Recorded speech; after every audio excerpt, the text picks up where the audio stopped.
오늘부터는 최순애 목사가 이제 에스라 강해설교 10장까지 끝냈고요. 이제 오늘부터는 느헤미야 1장부터 강해설교를 하겠습니다. 최순애가 준비한 느헤미야 1장 강해설교 준비한 거 하겠습니다. 네, 오늘 오전에는 그냥 어디 좀 가고 싶은데 갈 데가 없는 거예요. 그래서 집에 나갔죠. 집에 나가면 바다잖아요, 바다. 그래서 그 바다 그 영상 한 5분 정도 찍고 바다 구경하고 그러다가 와가지고 지금 느헤미야 1장 강해설교 합니다. 네, 오늘부터 강해설교 느헤미야 1장. 우리는 여기에서 제일 먼저 바사 궁에 있는 느헤미야를 볼 수가 있어요. 느헤미야는 유대 사람과 예루살렘의 형편에 대해서 커다란 관심을 가지고 이렇게 궁금한 거 물어본 거예요. 또 물어보고 궁금하니까. 이 말씀은 1절과 2절에 있고요. 그러니까 느헤미야 1장을 나눠 분리해. 그래가지고 이제 강의식으로 이제 설교를 하는 건데요. 그는 그들의 비참한 상황을 다 보고받았어요. 보고받았다고요. 이 말씀은 3절에 있고요. 이에 대해서 그는 금식과 기도로 특별히 하나님께 간구를 했는데요. 5절부터 11절까지.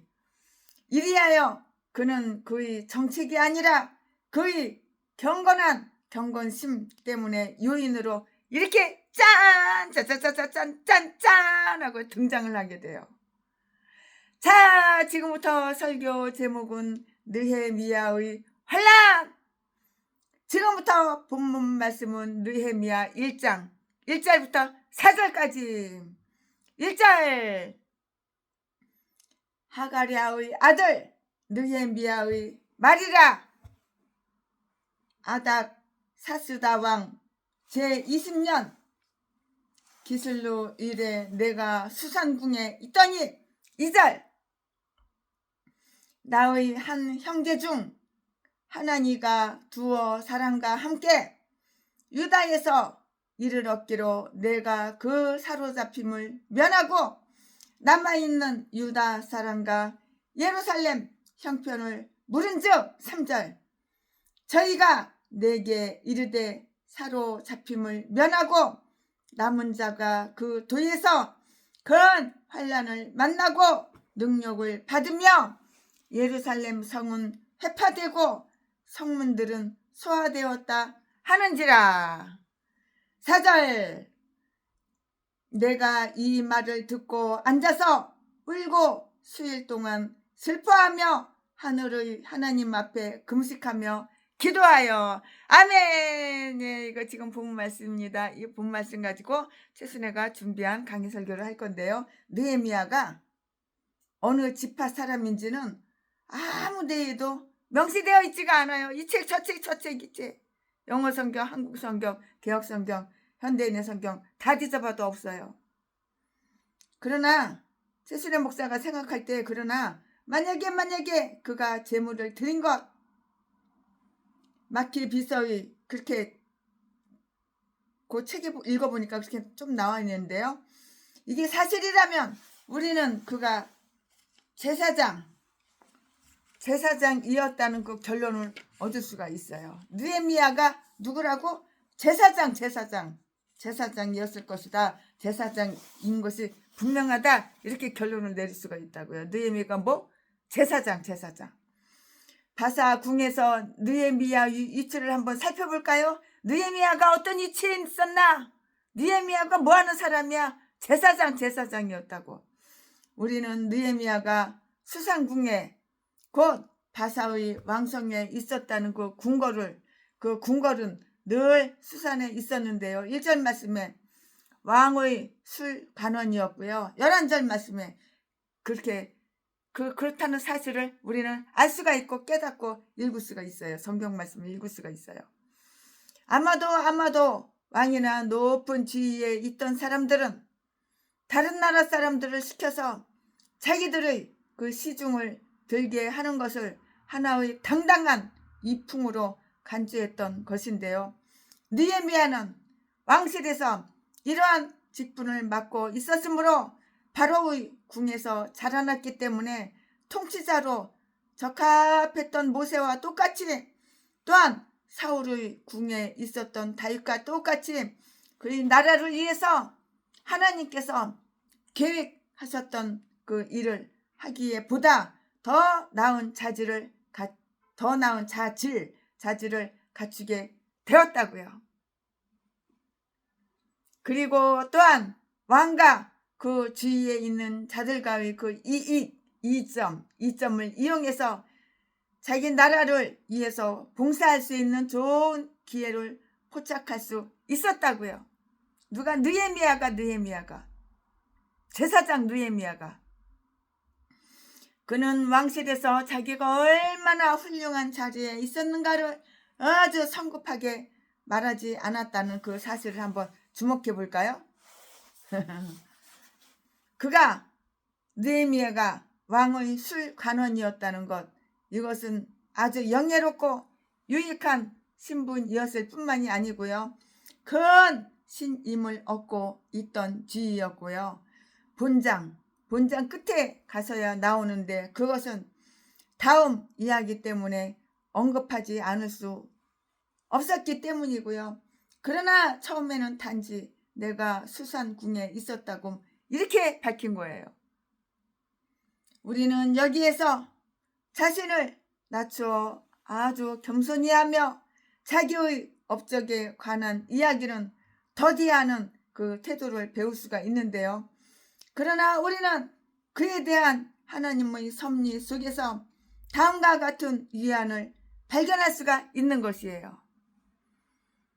하나님께서 하시고자 하는 일이 있을 때는 결코 그 일을 할 도구가 모자라지는 않은 것이에요. 안 모자라.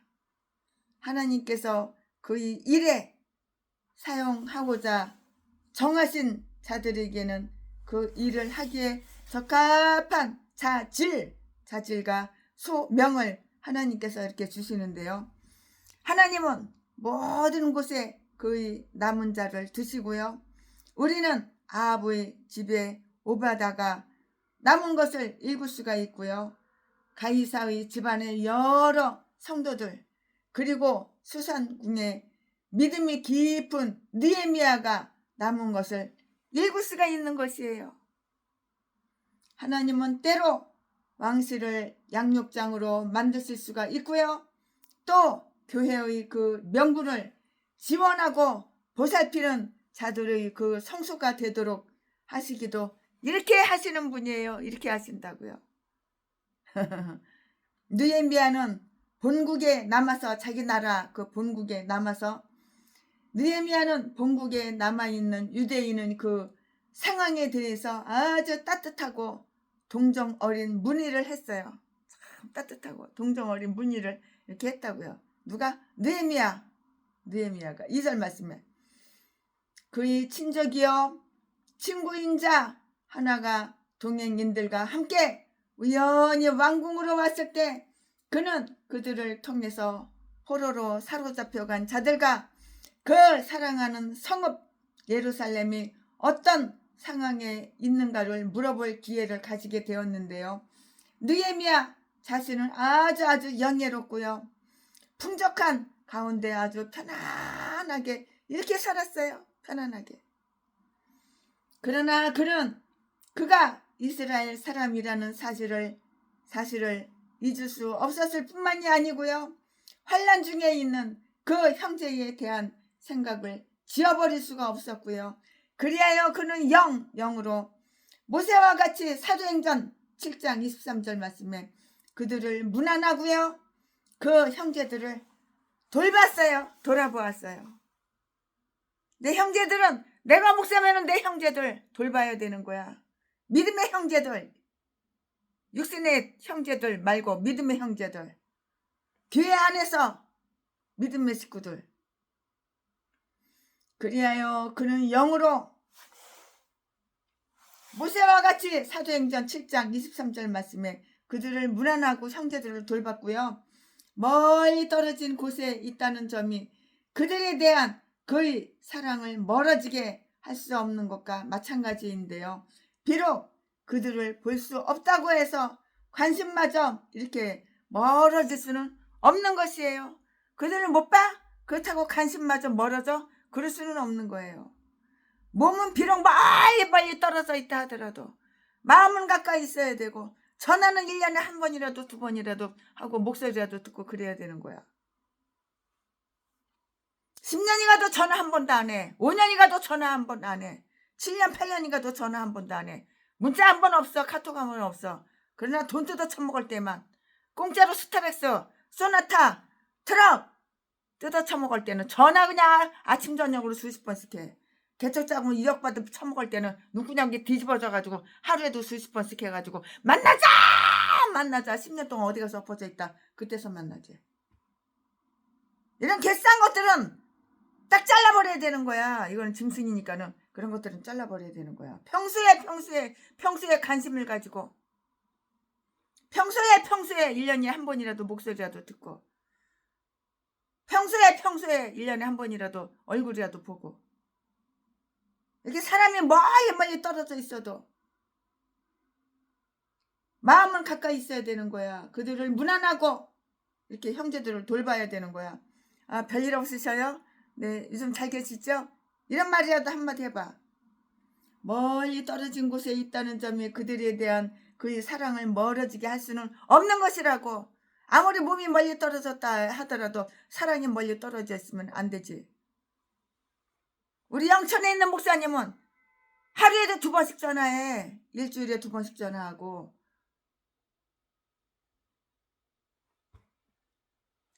우리 집에도 자주 찾아와. 가까우니까는.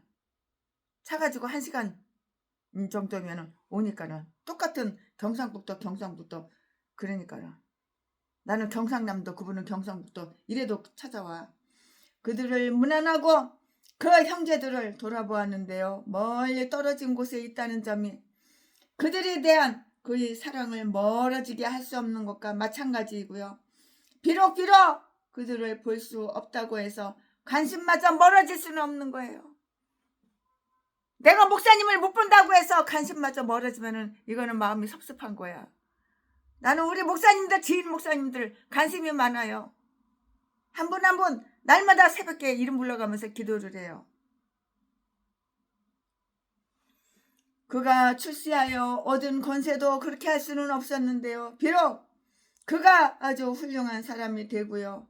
근데 요즘은 그냥 이 강해 설교 준비하느라고 하루에 5시간씩 성경 파고들고 기도하고 그러다 보니까는 시간을 많이 못 내는데, 그냥 가까운 바다나 집 앞이 바로 바다니까 집 앞에나 잠시 갔다 오고 머리 좀 식힐 겸, 그리고 바다 가서 기도하고 그럴 겸 잠시는 나가지만 멀리는 못 나가겠어요.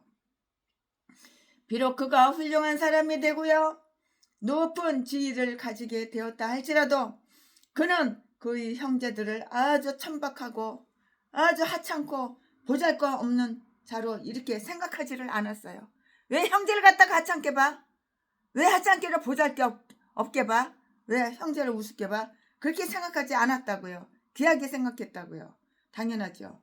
그뿐만이 아니라 그가 그들과 같은 혈족 관계라는 것을 부끄러워하지 않았고요. 감정이 그들과 다르고 따라서 생활 습관이 달랐지만 그것이 그들에 대한 그의 사랑을 멀어지게 할 수는 없는 것이에요.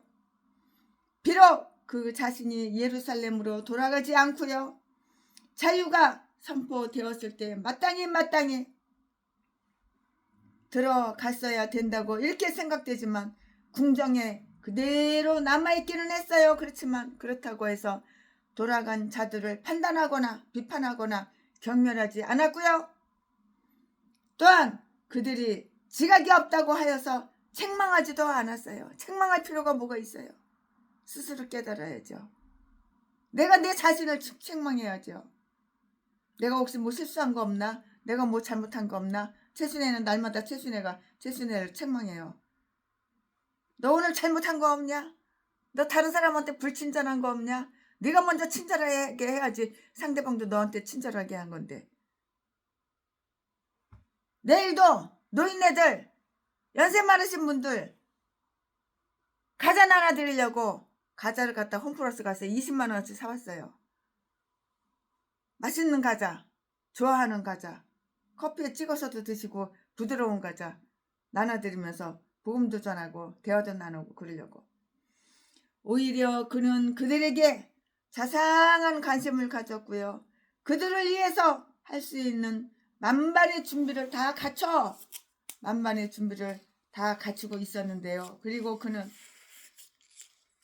어떻게 그들에게 친절을 베풀어 줄 수가 있는가를 알기 위해서 그들의 형편을 물었어요. 무슨 소식 없나요? 좋은 소식 없나요?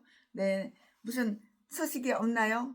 나쁜 소식은 없고 좋은 소식만 있었으면 좋겠어요. 이래가면서 하고 묻는 것은 합당하고 참 좋은 일이에요. 최순이도 오늘 만나는 사람들마다 무슨 좋은 소식 없어요? 네, 목사님 교회에 좋은 소식 있죠? 성도가 한 명 새로 들어왔다며요? 네, 90 먹은 할머니인데 할머니가 그렇게 성경을 재밌어 하고 설교 시간에 그렇게 졸지도 않고 재밌어 한다며요? 이렇게 이런 얘기를 많이 했어요. 우리는 특히 교회와 믿음의 형편 그리고 하나님의 백성이 어떻게 지내는가를 하나님의 백성이 어떻게 지내는가를 이렇게 물어봐야 하는 거예요. 그리고 우리가 묻는 의도가 있는데요.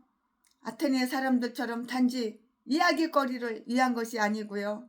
우리의 기도와 우리의 찬미를 어떻게 이끌어야 하는가를 알기 위한 것이라야 하는 것이에요. 육신의 거 물어보는 게보다는 영적인 거 물어보는 거야. 요즘은 기도는 잘 되시나요? 성경은 하루에 몇 장 읽으시나요? 영의 양식, 육의 양식 잘 잡수시죠? 건강이 어떠신가요?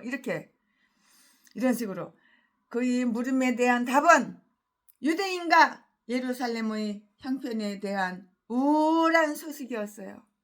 최순애가 수십 년 전에는 누구냐기 돈밖에 몰라가지고 여기가 땅 한 평이 얼마야, 저기가 땅 한 평이 얼마야, 강남이 아파트가 몇 평이 얼마야, 여기 한남동은 땅이 얼마야, 맨날 그 지랄만 하고 그 생각만 했었어. 대가리 속에 그 똥 같은 생각, 더러운 생각. 지금은 완전히 변해가지고 말씀 말고 말씀 기도 말고는 없어. 다른 거 머리통 속에 드는 거 없어. 그러니까 육의 거를 갖다가 관심을 안 두니까 육이 어떻게 돌아가는지를 몰라. 그리고 우리가 묻는 의도는 아테네 사람들처럼 단지 이야기거리를 위한 것이 아니고요.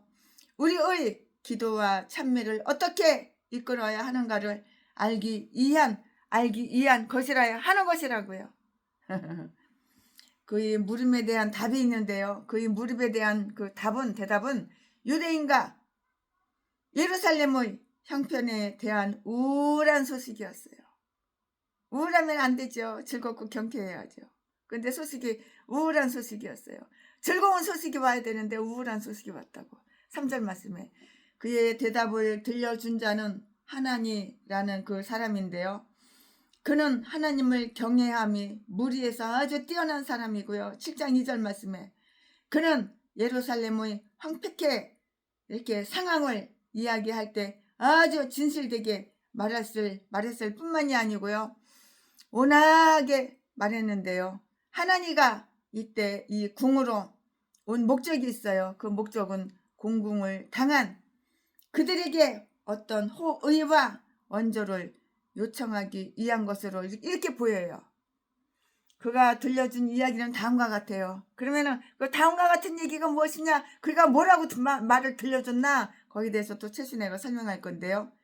그 거룩한 씨앗은 항상 이웃 사람, 나의 이웃, 내 이웃 나라들이 또한 이웃 나라들이 그 침입으로 그한 환난을 만나고 능력을 받아서 아주 비참하게 짓밟히고 우리도 옛날에 일본 그 이웃 나라에 짓밟혔죠. 36년 동안 자유 없이 그렇게 그러고 있고요. 안락한 자들이 조롱거리가 되었다는 것이라고요. 지금은 중국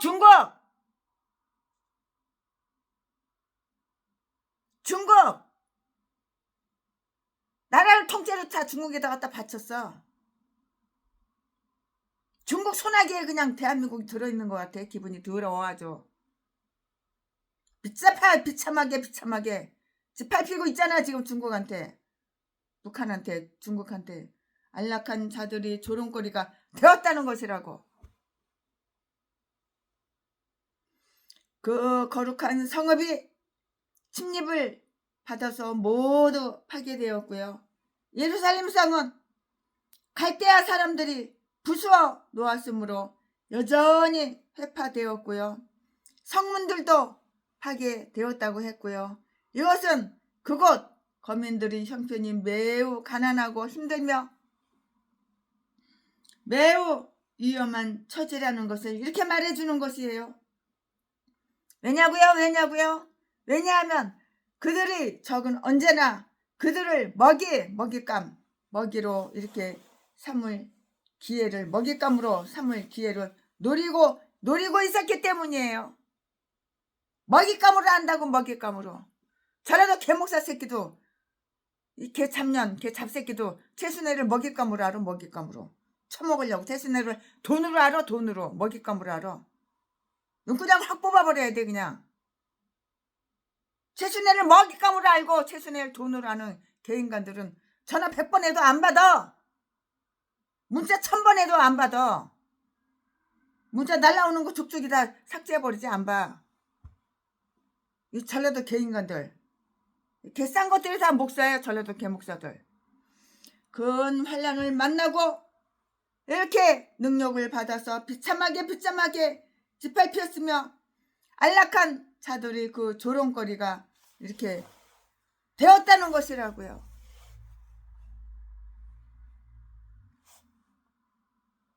그 거룩한 성읍이 침입을 받아서 모두 파괴되었고요.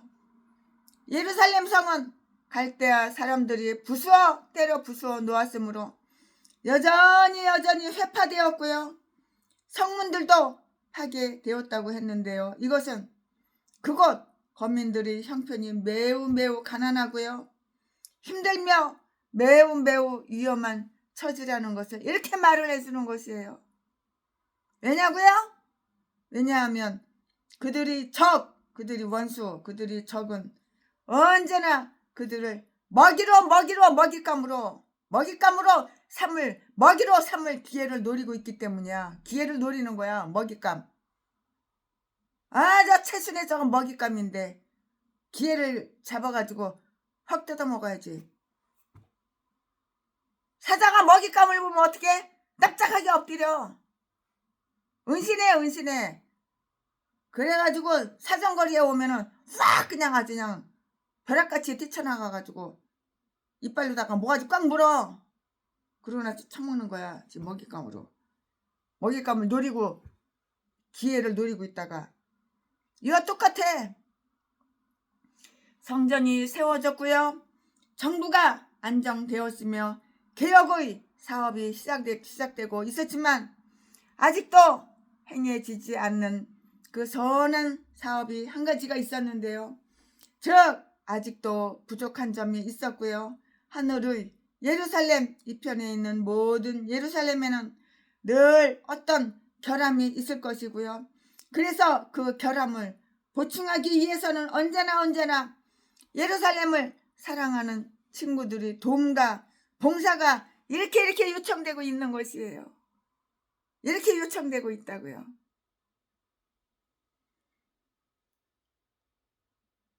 이것은 느헤미야에게 커다란 슬픔을 가져다 주었어요. 4절 말씀에 그렇게 기록이 되어 있어요. 느헤미야는 울면서 이렇게 슬퍼했다고요. 느헤미야가 이처럼 슬픔에 빠진 것이 무엇이냐? 그 소식을 들은 그 당시뿐만이 아니라 수일 동안이었고요. 우리가 아무리 편안하게 아주 안일하게 편안하게 살고 있다 하더라도 교회에 황폐와 환란이 있으면 마땅히 우리는 슬퍼해야 하는 거예요. 내 교회에 환란이 있는데, 그러면은 내 교회 성도에 환란이 있는데, 황폐하고 환란이 있는데 당연히 슬퍼한 거 당연하죠.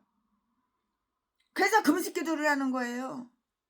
금식기도 괜히 하는 것이 아니야. 다 이유가 있는 거야. 그는 금식하며 기도를 했고요.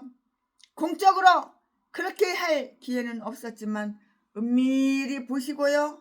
숨김없이 갚아주시는 하늘의 하나님 앞에서 금식 기도를 이렇게 했다고요. 그는 금식하고 기도함으로써 그의 슬픔을 호소하고 눈물을 들여서 하나님이 보시기에도 아주 경건하게 슬퍼했다고요. 하나님의 백성이 경멸당하면 하나님의 이름도 욕되게 되는데요. 따라서 느헤미야는 이 사건을 하나님께 다 알았어요. 느헤미야는 사건을 다 하나님한테 미주알 고주알 미주알 다 이렇게 말씀을 드렸다고. 최순애도 하나님한테 미주알 고주알 다 말을 해. 그는 자기의 불평을 하나님 앞에 다 내려놨어요. 하나님 나 이래요 저래요 이래요. 하나님 왜 이렇게 이러는가요? 하나님 왜 저런가요? 불평도 하나님 앞에 다 내놓아요. 이것을 하나님께 맡겨버리는 거예요. 그냥 기도는 하나님께 맡기는 거예요. 하나님 알아서 해주세요. 저는 몰라요. 이거냐 저거냐 이거냐 선택해? 아니에요. 선택 안 할래요. 하나님이 다 알아서 해주세요. 하나님께 맡기면 하나님이 아름답게 선하게 멋있게 이렇게 다 훌륭하게 이렇게 해주시더라고요. 한두 번 느끼는 게 아니야. 이번에 금식기도 일주일 하면서도 하나님이 기도 응답을 다 해주셨어. 무슨 기도 응답 해주셨을까? 누구누구 이름만 되면 그 사람 마음과 생각을 훤히 알아. 그 대가리 속에 무슨 생각을 품고 있는지, 그 마음속에 무슨 생각을 무슨 마음을 품고 있는지.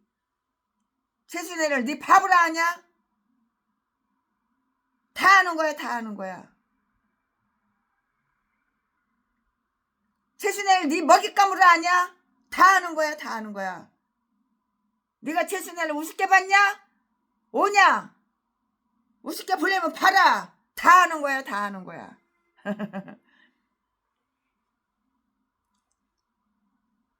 네가 고양이 새끼처럼 음습하게 숨어서 최순애가 어디 갔는지 무슨 짓을 하는지 그 동선을 다 알아보냐? 알아보려면 알아봐라.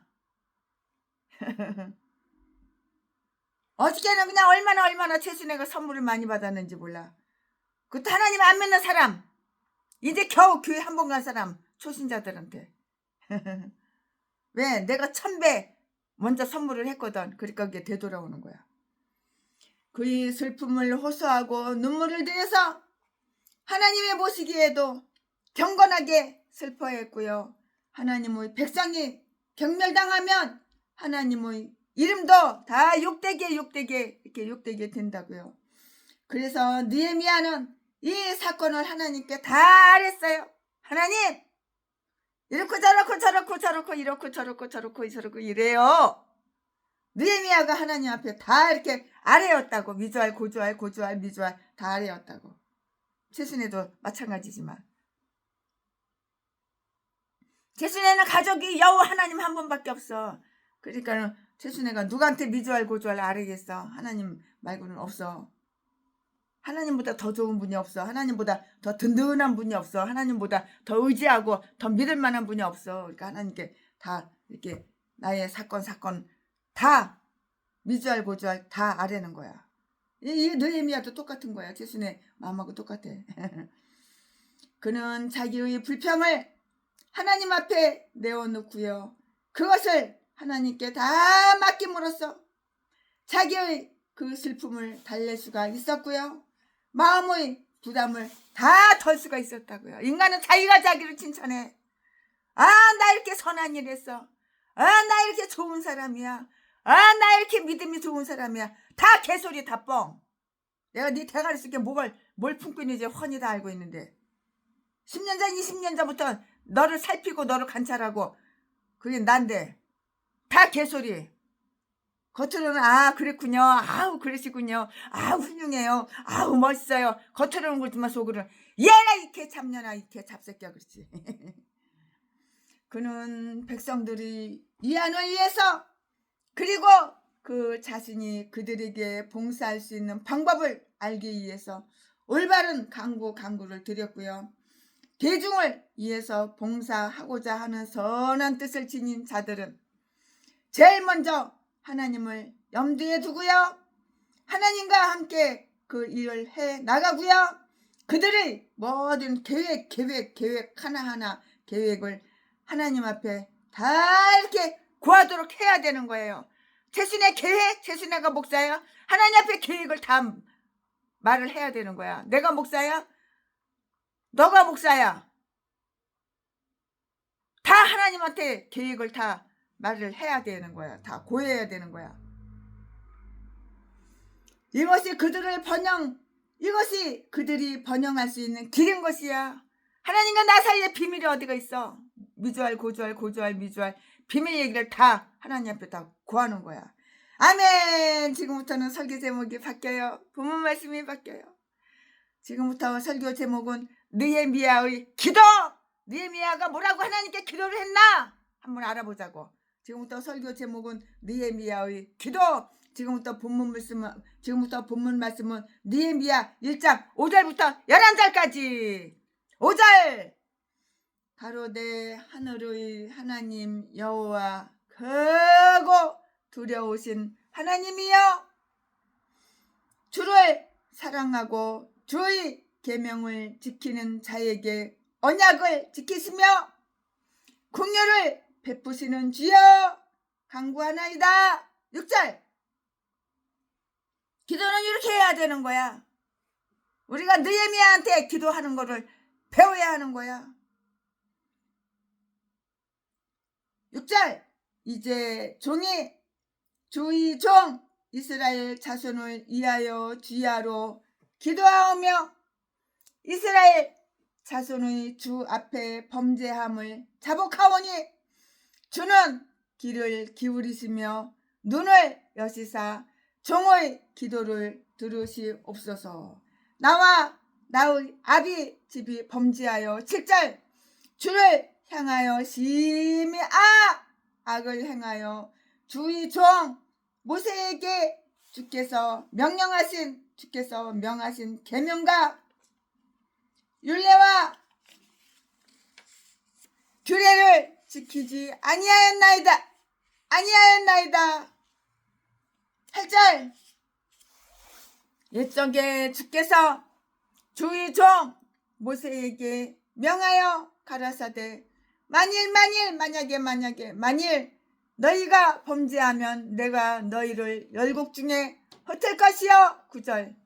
만일 내게로 돌아와서 내 계명을 지켜 행하면 너희 쫓긴 자가 하늘 끝에 있을지라도 내가 거기서부터 모아 내 이름을 두려고 택한 곳에 돌아오게 하리라 하신 말씀을 이제 청컨대 기대하옵소서.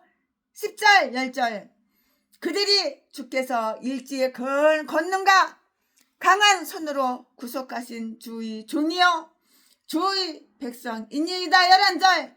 주여 구하오니 귀를 기울이사 종의 기도와 주의 이름을 경외하기를 기뻐하는 종들의 기도를 들으시고 오늘날 종으로 형통하여 이 사람 앞에서 은혜를 잊게 하옵소서 하였나니 그때에 내가 왕의 술 간원이 되었었느니라. 아멘. 이거 본문 말씀입니다. 이 본문 말씀 가지고 또 나머지 강의 설교 이어서 계속하겠습니다. 네, 우리는 여기에서 느헤미야 제사장의 기도를 다 들을 수가 있어요. 느헤미야가 어떻게 기도를 했나? 이렇게 느헤미야 기도를 우리는 다 들을 수가 있어요. 성경에서 읽을 수가 있잖아요. 성경에 써 있는 거 그대로 느헤미야 기도를 읽을 수가 있잖아요. 성경 말씀에 써 있는 거 그대로 읽으면 되죠. 이 기도는 느헤미야가 주야 밤낮으로 종종 하나님께 드려오는 그 모든 기도가 연관된 기도예요. 그는 그동안 줄곧 예루살렘의 황폐를 아주 슬퍼해 왔고요. 또 그는 자기의 임군인 왕에게 예루살렘의 호의를 베풀어 달라고 이렇게 탄원을 이렇게 하려 하고 있다는 뜻을 다 말해주는 것이라고요. 그는 하나님 앞에 굴복하여 그의 이름에 합당한 영광을 돌리면서 하나님께 아주 겸손하고 경건한 강구를 이렇게 드렸는데요. 5절 말씀에 이것은 다니엘의 태도와 매우 똑같아요. 매우 다니엘의 태도와 유사하다고요. 9장 4절 말씀에 이것은 우리를 하나님 가까이로 이끌어주며 그와 동시에 우리에게 다음과 같은 것을 다 이렇게 가르치고 있는 것이에요. 하나님께 나아갈 때에는 그의 존귀와 영광에 대한 거룩한 두려움을 지녀야 된다는 거. 우리는 그가 하늘의 하나님이며 우리보다 무한히 상상 못할 정말 째비한데 우리보다 무한하신 높으신 분이라고. 하나님은 이렇게 전라도 개목사가 보기에 하나님을 만만하게 봐? 역같이 봐? 우사처럼? 우사가 벗개를 만지면 지 뒤지는 거 알았을까 몰랐을까? 알았어. 근데 하나님 말씀을 개 족같이 알았으니까는 우습게 알았으니까 그걸 만진 거야. 그래야 뒤져버린 거야. 그 새끼가. 잘 뒤졌지. 전라도 개목사 새끼도 마찬가지야.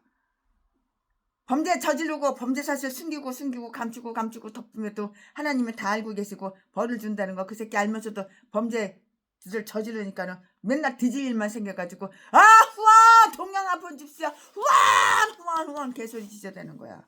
쌀 떨어졌어. 에이, 나 교회 월세 못 냈어. 개소리 지저대는 거야. 이 똥개 새끼가. 똑같아. 하나님 부자인데 전라도 개목사 새끼는 왜 똥구녕이 찢어지게 가난하냐. 죄를 지으니까 범죄 사실 숨기고 감추고 덮고 나는 의인이야. 나를 봐. 나는 너무도 인생 거룩하게 살았어. 예수님보다 천사보다 죄를 더 안 졌어. 지운 거 없어. 개소리나 지저대고. 내가 사람 개패에서 패가지고 돈 뺏은 거는 그거 전라도 기질이지. 그거는 죄가 아니야. 나는 회개할 거 하나도 없어. 개소리 개아가리 지저대니까는 날마다 뒤질 일만 생기는 거야.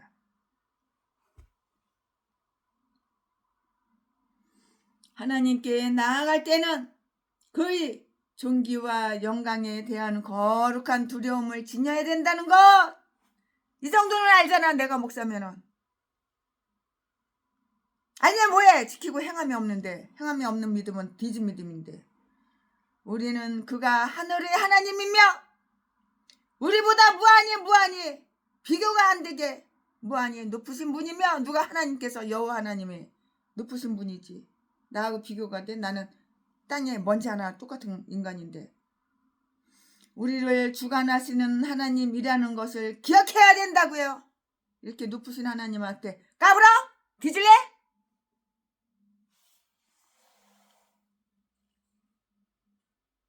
하나님한테 까부르니까는 뒤질 일만 생기는 거야. 우리나라 요즘 왕이라는 새끼가 하나님 옆에 까부는 거야. 미국을 반대하잖아. 중국을 가까이 하잖아. 중국은 빨갱이야 사탄이야. 미국은 성령이고 하나님의 자녀들이고. 이런 새끼는 대가리가 뽀개져야 되는 거야. 하나님께서 도끼로다가 대가리를 확 찍어버려. 이런 새끼는. 이제 두고 봐. 며칠 못 가. 이제 이 새끼는. 도끼로다 대가리를 확 뽀개버려. 하나님이. 베네수엘라 봤지? 베네수엘라 그 왕이라는 새끼 봤지? 산채로다가 그냥 잡아다가 끌어다가 그냥 봤지? 그 다음에 이제 누구겠어? 뻘렁뻔짜지. 그거 두려우신 하나님으로서 높은 곳과 낮은 세상에 있는 천사와 왕들의 모든 계율과 권능을 무한히 능가하시는 분이라는 것을, 우리는 하나님이 이런 분이라는 것을 기억해야 된다고. 하나님은 그렇게 개촉같이 알아? 만만하게 봐? 뭐해 지키지도 않고 행하지도 않는데 즉 하나님 백성은 모두 두려움으로 하나님을 섬겨야 한다고. 최순애는 옛날에 하나님을 두려워하지 않았어. 사랑의 하나님이니까 내가 아무리 범죄를 저지르고 아무리 잘못을 해도 하나님이 용서해주고 사랑해줄 줄 알았어. 그러나 범죄를 막 저지르니까는 하나님께서 내가 최순애가 하나님 앞에 이렇게 까부니까 하나님께서 머리부터 발바닥까지 쳐가지고 성한 곳이 하나도 없어. 뒤질병이 온 거야. 그 간증이 많이 나와요.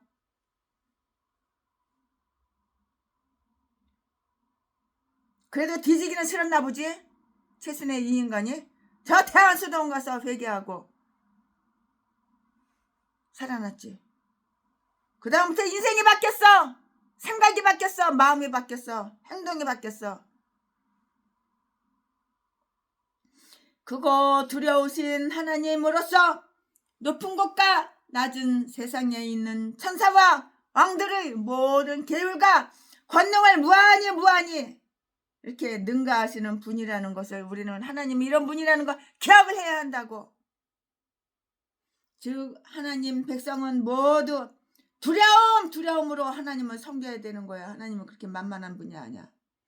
그의 모든 적들은 그의 강력한 진노를 마땅히 두려워해야 할 것이고요. 그렇게 두들겨 맞고 나서 하나님이 두려운 하나님이라는 걸 알아가지고 그 다음부터는 죄를 안 짓는 거야. 죄지라고 벌써 생각이 들어오면은 예수피 그 무서운 거 몽둥이로 맞은 거 기억이 나가지고 죄를 안 짓는 거야. 지금까지도 마찬가지고. 그렇게 재발이 안 됐지. 그때가 97년도인데 아주 옛날 고립작인데 수십 년 지났는데 하나님께 대한 두려움조차도 그를 의지하는 자들에게는 위로와 기쁨이 되는 것이에요. 그의 은총과 진리에 대한 거룩한 확신을 가지고 나아가야 하는 것이라고요. 하나님은 그를 사랑하는 자에게 언약을 지키시며 긍휼을 베푸시기 때문이고요. 약속된 긍휼뿐만이 아니고요. 그 이상의 것을 이렇게 베푸신다고요. 주를 사랑하고 주의 계명을 지키는 자들에게는 아무리 많은 긍휼을 베풀어도 지나치지가 않은 것이에요. 그는 이제 하나님께서 자기의 모든 기도와 자백을 들으시고 받아주실 것을 이렇게 요청을 하고 있어요. 이 말씀이 어디에 있어요? 6절에 있잖아요. 주는 귀를 기울이시며 기도를 들으시옵소서. 내가 말하는 것이 아니라 단지 말로 하는 기도는 뜻을 이루지 못할 것이고요. 당신 앞에 기도하는 것, 우리가 기도 속에서 참다운 기도를 드릴 때 그것은 속히 이루어지게 될 것이라고요. 들으시옵소서. 또한 주님의 눈을 여시사 간구한 자의 마음을 보시고요. 그것을 주님 앞에 두옵소서. 하나님은 눈을 만드셨고요. 하나님은 내 눈을 만드시고 우리들의 눈을 만드셨어. 하나님은 눈을 만드셨고요. 귀에 귀를 심으셨다고요. 그런데 그가 명확히 보시지 않겠는가? 그가 주의 깊게 들으시지 않겠는가? 하나님은 다 들어. 주의 깊게 다 들으셔. 하나님은 명확하게 다 보고 계셔. 눈으로. 어디서 하나님을 속여? 인간은 속여도 하나님은 속일 수가 없는 거예요. 하나님은 다 보고 계시고. 그러니까는 잘라도 개목사 새끼가 제비 새끼가 아무리 속여도 하나님은 다 알고 계셔. 그는 죄에 대해 참회의 자백을 했고요. 이스라엘이 범죄했을 뿐만이 아니고요. 이것이 시인한다는 것은 그에게 그리 굴욕스러운 그러한 일이 아니었다고요.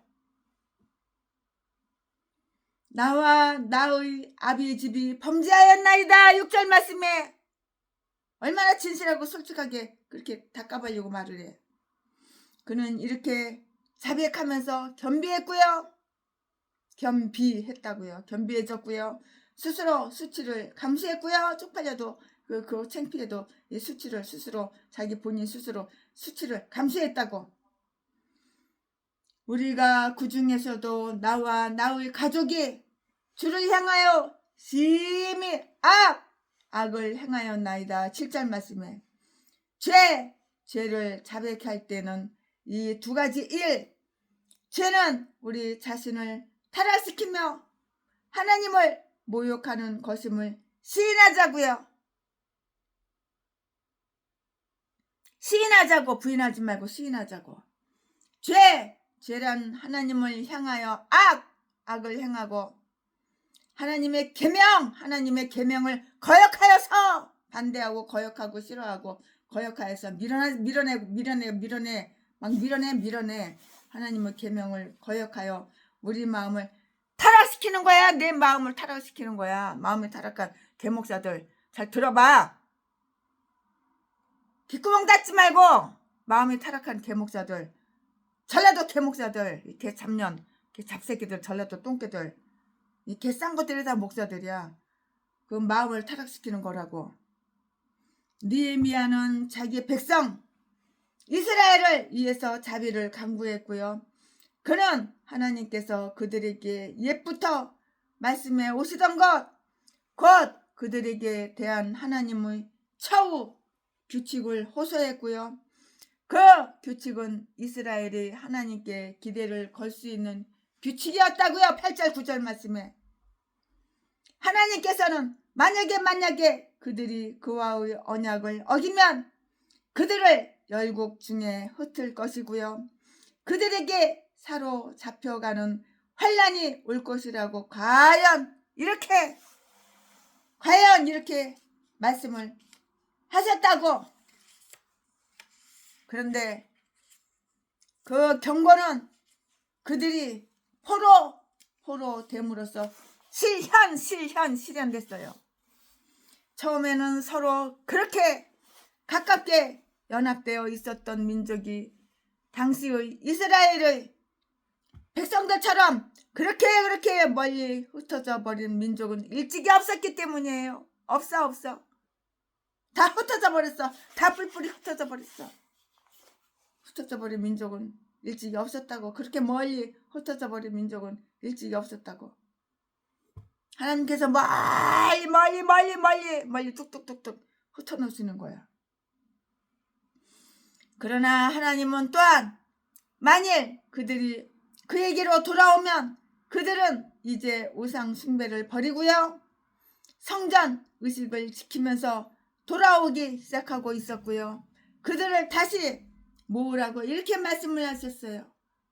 느헤미야는 이러한 말을 신명기 30장 1절부터 5절 사이의 이 말씀을 인용하면서 믿음과 소망의 근거를 두고 강구를 하는 이 기도를 하나님께서 기억해 주시도록 영원한 마음을 지니신 하나님께서는 사실상 기억을 되살려 주는 사람이 필요 없겠지만 간절히 요청했다고요. 간절하게 요청을 했어요.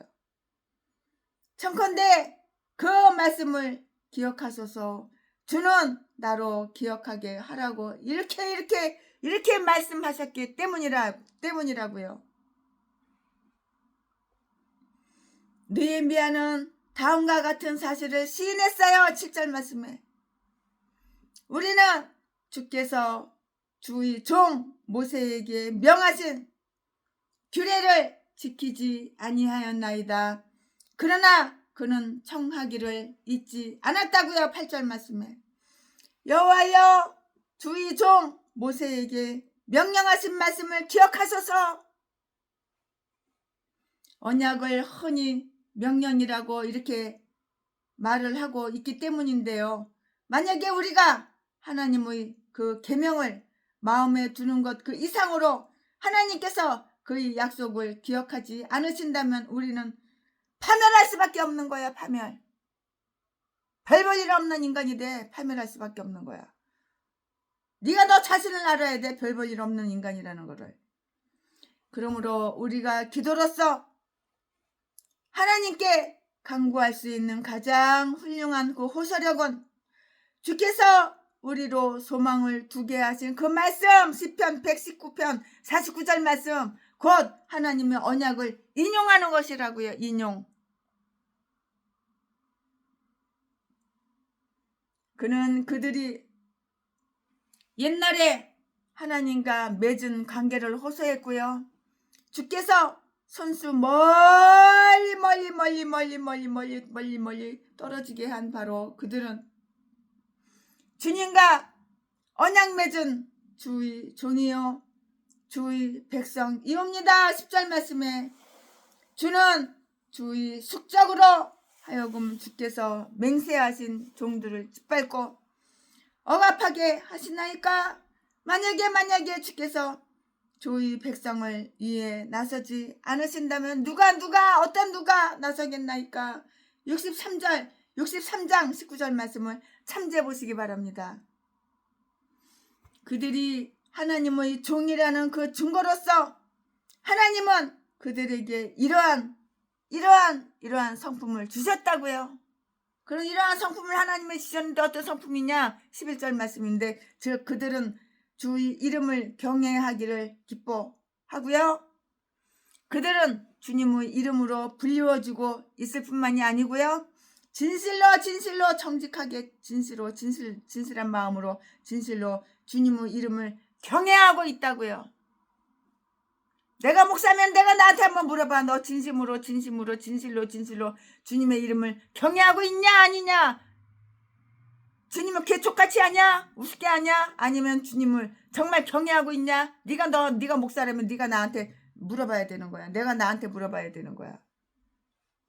최순애야, 너는 진실로 주님 이름을 경외하고 있냐? 아니면 개족같이 여기고 있냐?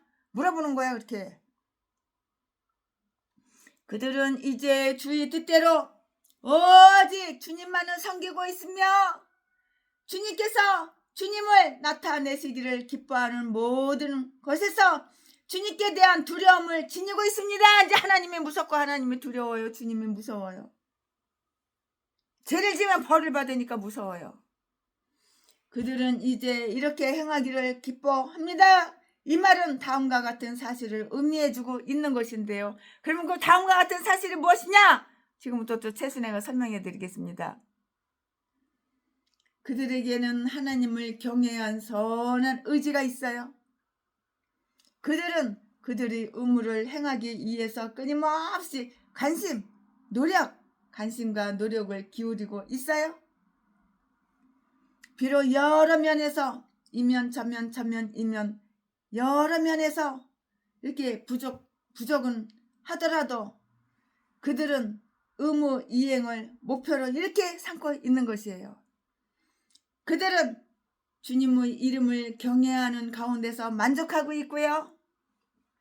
그들은 주님의 이름을 경외하기를 기뻐하였으므로 그들의 그 의무를 행할 뿐만이 아니고요. 기쁜 마음으로, 즐거운 마음으로, 행복한 마음으로 행했나이다. 불평 없어, 불만 없어. 기쁜 마음으로 행했다고. 진실로 하나님의 이름을 경외하기를 기뻐하는 자들은 하나님께 은혜롭게 받아들여질 것이고요. 이러한 염원은 바로 하나님이 하시는 사업이기 때문인 것이에요. 바로 이유가 이것이에요. 그는 이전에 하나님께서 그들을 위해서 행하셨던 위대한 일들을 들어 탄원하고 있고요. 10절 말씀에 그들은 주님께서 일찍이 큰 권능으로 구속하신 종들이고요. 주님의 권능은 지금도 마찬가지이고요. 그러하오니 주께서 그들을 구속하시어 그들의 그 구속을 완전하게 해 주시지 않겠습니까? 전능하신 하나님께서 그들의 편이 되시어 그 적으로 하여금 넘겨다 보게 하지 마옵소서.